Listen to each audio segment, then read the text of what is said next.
Sonya with Artsy Solutions, and welcome to the Makers Creative Collab, where we all created a spooky scroll, and the collab is hosted by PM Artist Studio. So, and there are several different people who collaborated with this. There's Kari with Kari Gibson Art on YouTube, Thelisha from Where Baking and Crafting Meet, Peg, Two Old Crows Mixed Media, PM Artist Studio, which is Mariah and Patricia, Cheran, which is Happy Paper People, Lisa from Sirius, Heka, and Jeanette from Jeanette, Wilde, Judy from Judy P's Crafting Journey, and myself, Sonya, sonyastover, and Marianne, also from Happy Paper People. And we were given instructions to make a scroll that we had to use several different pieces of medium or whatever, and we had to have paper, and we could choose between like coffee filter paper, rice paper, tea bags, piano or braille paper. Fabric, we could choose cheesecloth, silk, dryer sheets. Metals, we could choose wire, found pieces, or create a patina. And then the media that we had to use like ink or paint or sprays, and find something organic like sticks, mossy stuff, or leaves or flowers or bark. And we had to use certain techniques like stencil or emboss or decal. And we had to use some type of a texture like beads, coffee, or crackle. And I've used several different things in here. And I've used different techniques from other people, like ideas and stuff. And I've got some different digitals that I've used in here as well. And as I go along, I'll show you what I used. So let's just go ahead and get started. So my scroll is made up. Oh, also, I forgot to tell you, for those of us who did the YouTube videos, we were sent trick-or-treat packages of materials to use for the scroll. And it was like a secret, hidden, not like secret, but like we didn't know what we were going to send. So we could choose to use whatever they sent us, and the sender could, they could make us use a certain thing, or maybe choose to use whatever we wanted to use from the package that they sent. So this right here, the outer part of the scroll, I have some muslin and cheesecloth, and I have some sticks. So this is what's holding my scroll together. And so I'm just going to slowly open it up. And to start out, I have this Tim Holtz stamp from Stampers Anonymous, the professor, and I stamped him in some white gesso, and then I just colored in his eyes, or his glasses actually, with just a ballpoint pen, and added some glossy accents on there. And then I have a dryer sheet for his necktie, as well as this little pendant. This is basically just some jewelry findings. And I took some, what did I use? Oh, I used a drop of the Ranger ink. I forgot what that's called. Anyway, I used a drop of that ink and colored that little bead or whatever. And then I have some little found pieces or whatever.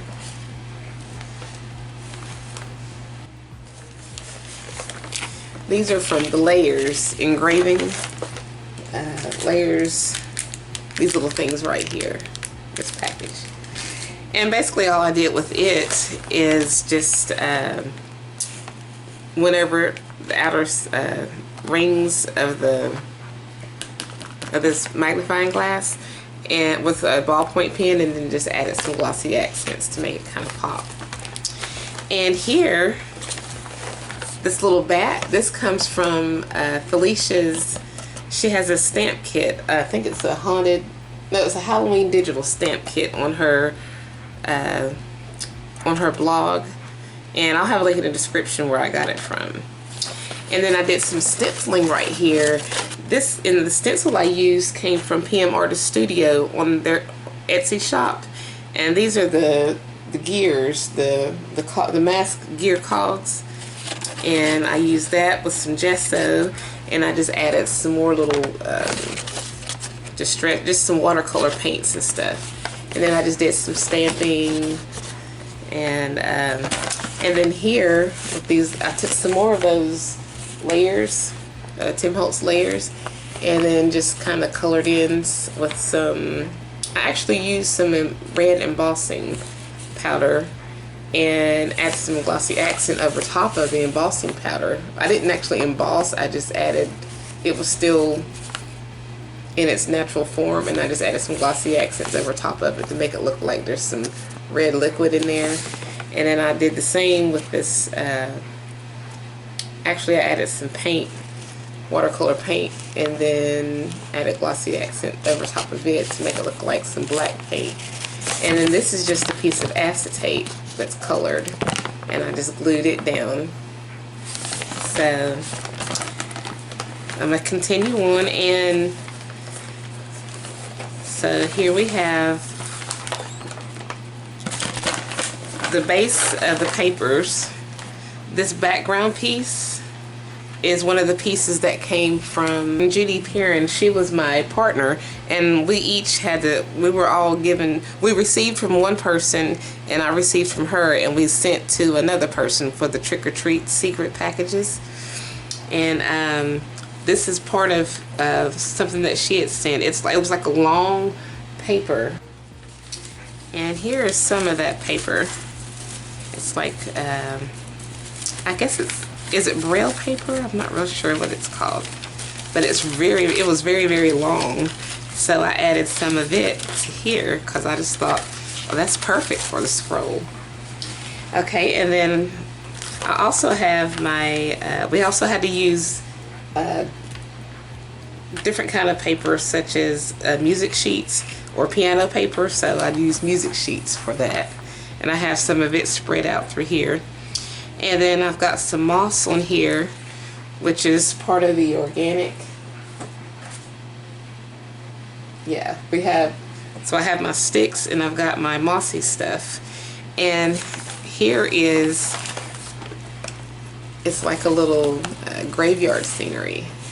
And these tombstones come from Thelisha's spooky, her Halloween stamps, digital stamp set. The gravestones and this little spooky bat comes from there, as well as this cauldron. This is also part of her digital. And what I did was, in a previous video, I had fussy cut, I printed them out, painted them, and fussy cut them out. And on this particular thing, what I did was I cut some holes in them. Well, not cut, but I punched some holes in them, added some eyelets, and then I just added this little finding, this jewelry finding. Actually, this was a pair of earrings that I used to have that broke, and so I just kept it. And then I added some Ranger alcohol ink on here, the same way I did with the professor's little bling. So that's the wire that or metal patina that I used. And then also here's some chicken wire. So that's also what I used. I'm trying to keep it hidden until I get to the rest of the part of this scroll. So this is just a little booklet, and I added some acetate and I cut it out. I sliced a hole, or put a slice in here, put the acetate down into the cauldron and glued it on here, and then I just took a heat gun and kind of melted the acetate to kind of give it that shiny but yet smoky kind of 3D look. And then I just kind of went around it with some watercolor, black watercolor paint to give it shadow. And then I've got some stamping in the background, and I just went around the edges of all of this with some black watercolor paint. And all this is just like a little journal, you know, with some stamped images on here and some stickers. And And then I hand drew this little toad. And I put, this is totally neat. You know, like toad. It's supposed to be a joke, but anyway. And I've added some more of those, the Tim Holtz, these little layers.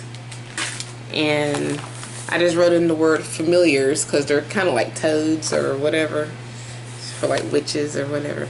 And then I just added some, I'll do some watercoloring on that, and added some glossy accents on the rose. So let's just move further on along. And I've got some music sheets, and that little piano right there, it's like a little tuck spot, and that's from the Graphic 45, I forgot what, Jazz Age, or I forgot what that's called. Anyway, I'll have to look. I have a link in the description where I got it from. And this little applause ticket came from that same Graphic 45 kit. Now this right here, this was part of the package that I received from Judy, and it's a matchbox, and it's an original vintage matchbox. It says, "Who was known for the father of blues?" And that's the answer, W.C. Hardy. And I just wanted to kind of keep it in its natural form. So, but what I did was I drew in some matchsticks and added some glossy accents just to kind of make it look like, you know, the matchbook. But I wanted to keep it looking as original as possible, because I like to keep vintage stuff. So moving along, I have this, there's this man, you can kind of hardly see him depending on which way you turn him. He's supposed to kind of look spooky, almost like a ghost, and kind of appear. And then this technique, basically what I did was I decoupaged the man. I had a piece of Tim Holtz paper. I decoupaged him onto some muslin, and I kind of borrowed that idea from Peg from Two Old Crows. And one of the last collaboration that she did with Makers of Mixed Media, she did one, and she did some decoupaging and transferred an image onto some fabric. Hers turned out great, but when I was trying to, when you decoupage and you're taking the leftover paper off of it when it's wet, I kind of got a little ahead of myself, and I tore off too much of the image.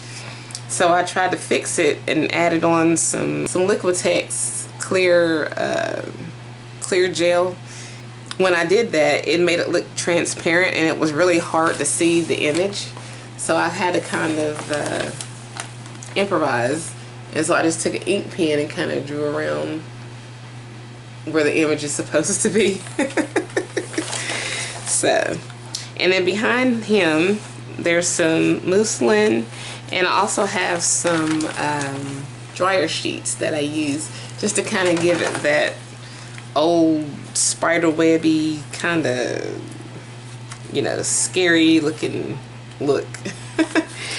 And I took this is a tea bag that I had, and I filled it with some of that moss, the stuff that I used on here, the mossy stuff. I filled this little tea bag with it, and I kind of took some little coffee grounds, and dabbed them some water on them just to kind of, I wanted them to still have their like crystal shapes or their textured shape without completely melting down.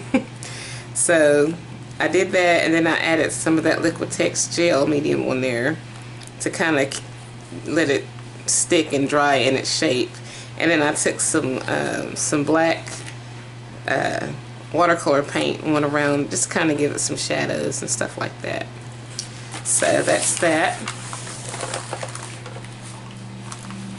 And then when we open it up here,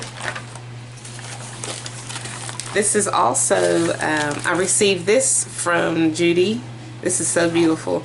I loved how it flowed. This paper that she made, this card, And so I just put this Graphic 45 Magic Eraser Fluid because this kind of looks fluid. So I just added it on there to kind of make it look like it was some type of potion or something. And then I received these. Judy also sent these. I have a few of these. What do you call these? Projectors, like the vintage projector things. And I just thought that would look kind of cute on here. And so coming on over here, I did some more.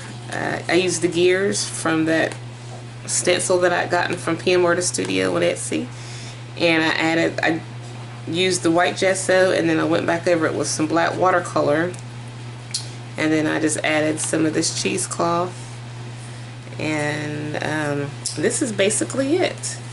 So I'm just going to kind of go through really slow and let you check it out.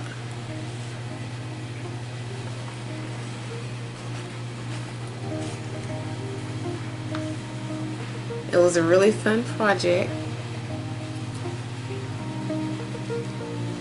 So